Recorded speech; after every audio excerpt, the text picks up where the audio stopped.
do you have any books with a Christian view of the catastrophism at Mount St. Helens?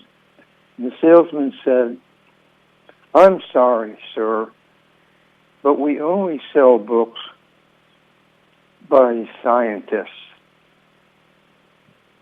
Well, that sent me for quite a blow. And I thought a bunch and said, I have to research this. The government don't believe Christians are scientists, and they're off in the wrong direction. So I started researching. And I found out there's numerous PhD scientists that not only believe in the creation, but research it and write about it. In my book, there are more than 280 or so I have listed in the book as creation scientists, PhDs. And also in the book, I noticed that there's another paper that says there's actually 1,000 PhD scientists that signed a paper that they believe in the Holy Bible and the creation. Well, I was amazed, not surprised, but I was also finding out that there are not that many PhD scientists that believe in the evolution. So that's what got me to write my book. I had to write the scientific challenges to evolutionary theory because it's hugely challenged and it is really quite debunked now. Somebody need to write about it. So that's what I did. So you did your research and you found all of these titles and so many PhD scientists who wrote from a faith perspective as well as, on a basis of faith and science, both, each one working well with the other. What did you want to say then within your book? Did you want to summarize what they had to say, or were there some other directions that you were taking when it came down to writing something for public consumption?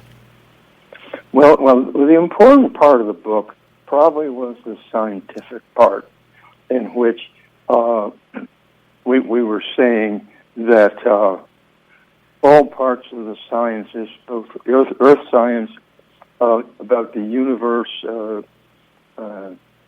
human growth, all of it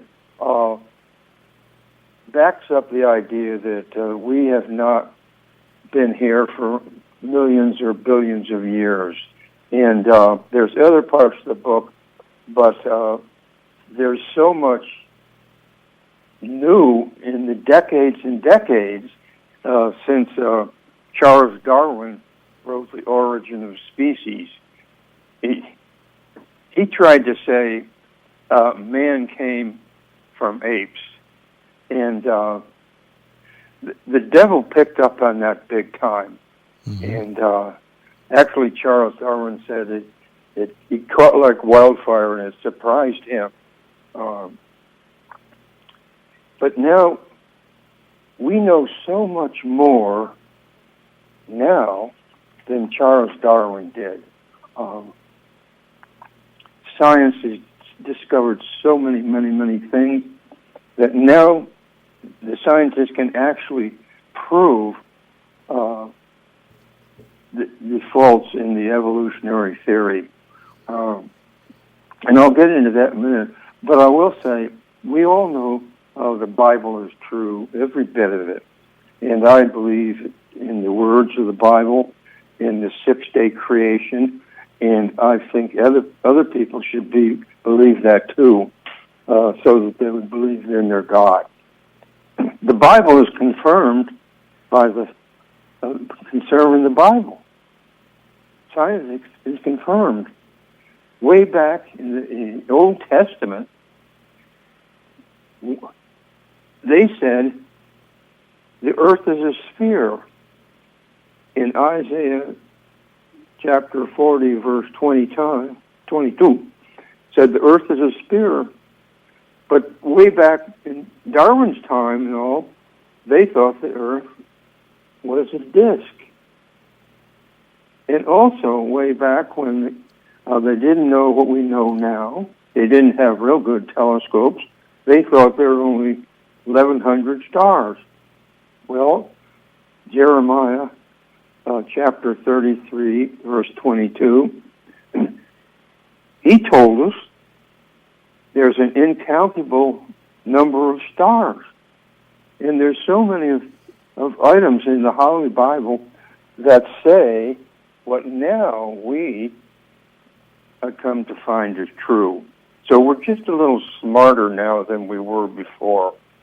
I'll give you two examples. Okay. And then we'll get to some other general stuff. We're learning more about life and growth, and even the fossils we're learning more. We didn't know some things. We didn't know too much about carbon-14 in fossils in the Earth.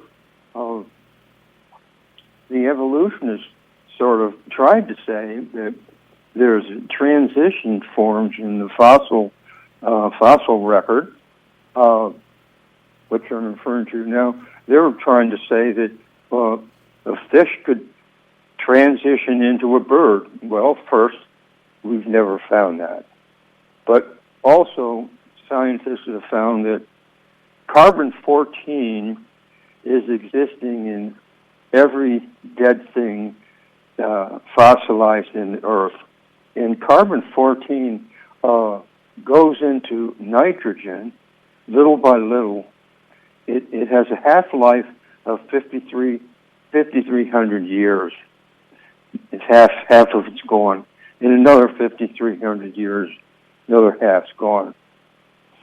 But the final analysis is the carbon-14 is completely gone 50,000 years after that fossil was deposited in the Earth. Well, the question is, what's the situation with the fossils?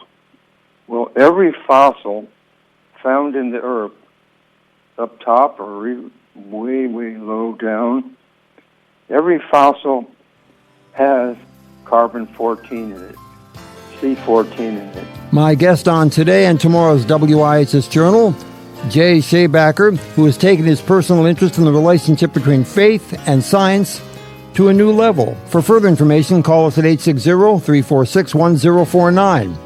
That's 860-346-1049. The opinions expressed are those of the participants, not necessarily those of the staff or management of the station. I'm Paul Kretschmer on the WIHS Journal, Public Affairs from WIHS, Middletown.